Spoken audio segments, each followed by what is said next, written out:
अस्सलामुअलैकुम। हाँ जी यूट्यूब वाले भराओ क्या हाल चाल है। उम्मीद है सारे भरा ठीक हो सन। असाने भरावां ना शौक भी अच्छा जा रहा सी। मैं गुलाम मुस्तफा, तुसी देखण लगे हो पुहांज पिजन चैनल। माशाअल्लाह जनाब पूरी छाती ले गया तो छत तक लो जियो जिया है।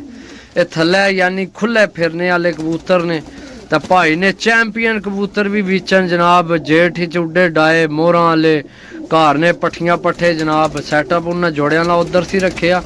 लेकिन जनाब असा ये सारे कबूतर परचेज कर लिया। सही है भरावां वास्ते जनाब रेट ठीक ठाक पर है ताकि जनाब भरावां की कबूतरा की कमी ना हो। चेक करो जनाब हर किस्म ना कबूतर है। कल की कोई भरा आए ना आखे जनाब कबूतर नहीं दिते कबूतर नहीं दिते। ऐ ने कबूतर सही है।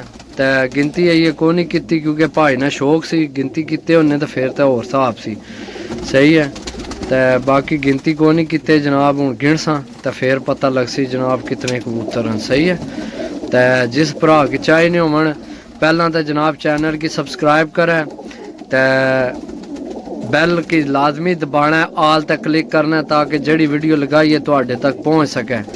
तो दूसरा ये कि जनाब नंबर नोट करो 0325 52 40 630। कॉल व्हाट्सएप पे नंबर है। हूँ रात ना टाइम हो गया बाहर नेरा पे है। उस्ताद ही साढ़े नाल आए न। सही है बाहर तक नेरा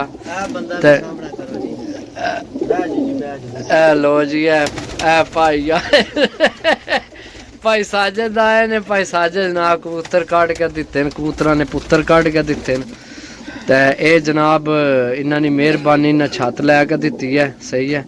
तो इंशाल्लाह जनाब असी हूँ इतों निकल सा टाइम काफ़ी होया है भी बड़े दूर बैठे इस टाइम। सही है। तो इंशाल्लाह जनाब मिलसा फिर अगली वीडियो। तब तक इजाज़त दो। अल्लाह सुनने वाला। अल्लाह हाफिज़।